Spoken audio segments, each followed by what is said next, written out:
Hey y'all, Billy from Perma Pastures Farm. We are building an Earthship.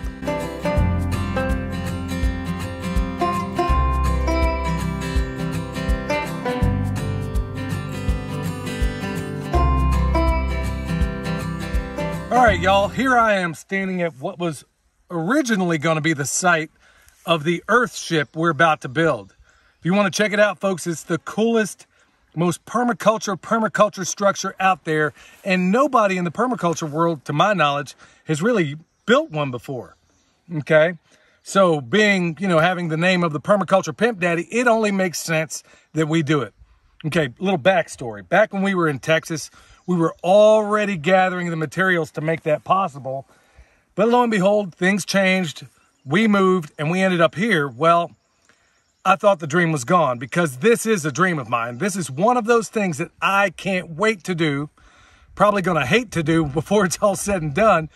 But this is something for years and years and years I've been wanting to do. I didn't think I'd have the opportunity here, but the opportunity did arise. William ordered the blueprints. We got them a little while back. And then, of course, shuffling all the things that are going around here. Like, for example, we got the chicken tractor on steroids there. We're taking an area alongside the road here. It's going to be part of the emerging orchard over there. Back over on this side, we got the chickens, of course. The sheep are down there. They're in the rotation. Back over there, the other sheep we intend to process. And all in the process of doing this, we're remediating and turning this barren landscape, what used to be a barren landscape, into something productive. So that put us off the track a little while as far as the Earthship, but now we're back on it. So today, the moral of the discussion is, well, the moral of the story, I suppose, is always seek outside help. Now, what do I mean by that? The way this landscape is set up, this thing has to have certain features. It has to face south, or at least a few degrees off from it, but we'll talk about that in the future. It has to face south. It has to have cooling tubes. It has to have a number of things, and I thought that this was the only available site here. And by and large, it kind of is. And then we played with it. We ended up linking up with a wonderful guy, and I can't wait for you guys to meet him. A guy that is the consummate jack of all trades. He's a neighbor of mine. We're going to feature him in videos coming up very soon, and folks are going to be glad you checked him out. But he came over here. He has skill. He's an operator, right? So he has a mini axe, and he was over here looking at this thing for us. And he has basically the equivalent of 8 generations of knowledge, having been in this area. His family been in this area for 8 generations, brought all of that to bear, and also for the benefit of us. But also, folks, there's also a moral to this story, that in every case, everybody that is taught in a permaculture design world is basically taught never, ever, ever design your own place. Always bring in somebody else to do it. And today was over the last few days has been realizing also that I'm not immune to the worries and the problems that occur when you try to do everything yourself without bringing in outside sources. I thought this was the best spot. Thought about it and thought, okay, over here we're going to require way too much fill dirt. That doesn't make sense. Okay, so let's go over here. That's what I thought. And we'll just kind of walk and talk, y'all.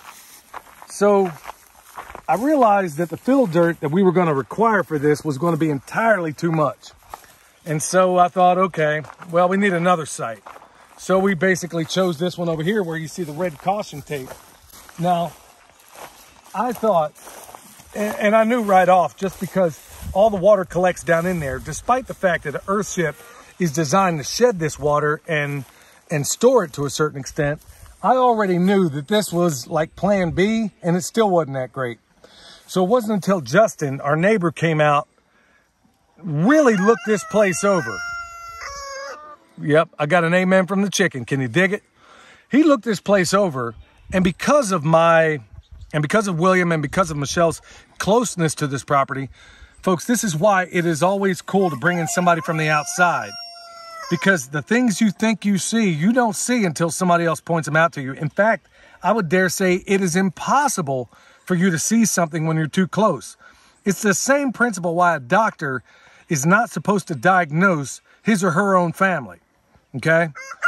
So we ran into the same problem. This is a lesson we shouldn't have had to have learned, but Justin came out here and said, Super polite, awesome dude. We looked at this site, we looked at another. Before it was all said and done, we walked up to the final site, and he came up with what I thought, and clearly what this rooster thinks is a fantastic solution. So we're going to go up the hill and talk about that.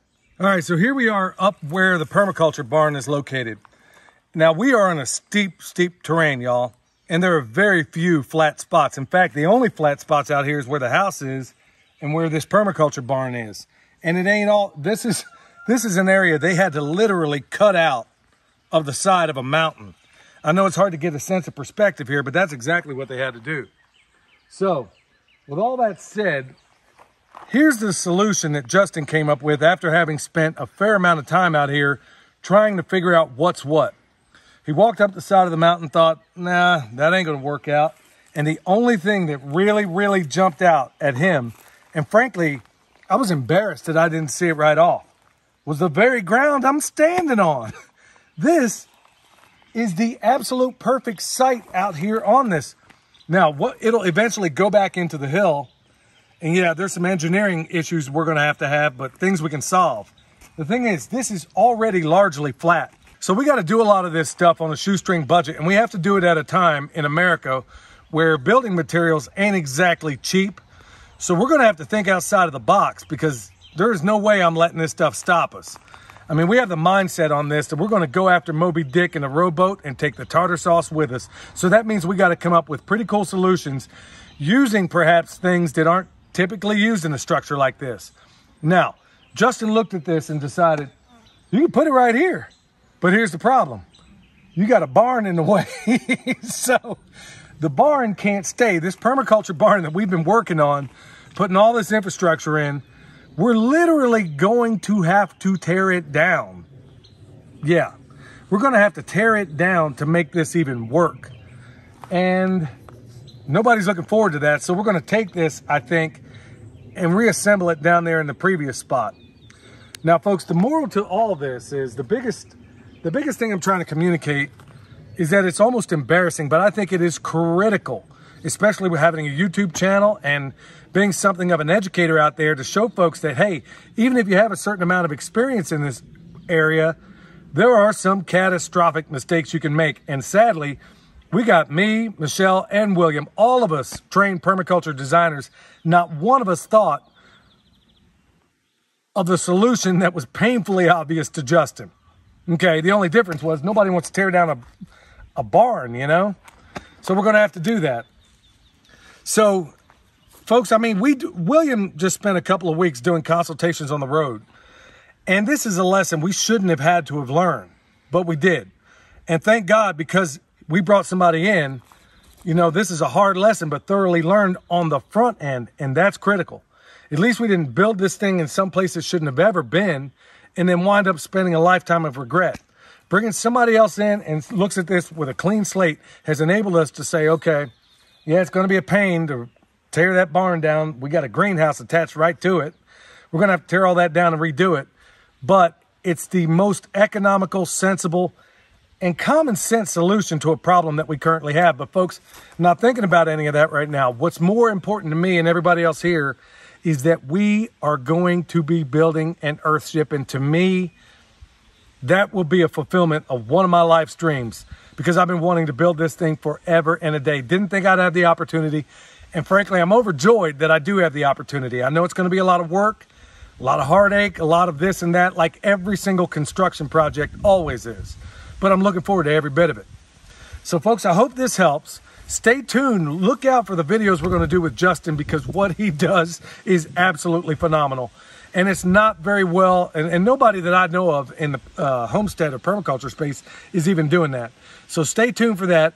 Check out our other videos. Remember, subscribe. Tell your friends about us. Till next time, this is Billy, the Permaculture Pimp Daddy, where PIMP stands for Permaculture is my passion. And we are going to build a legit permaculture structure right here on this property. We'll see you next time.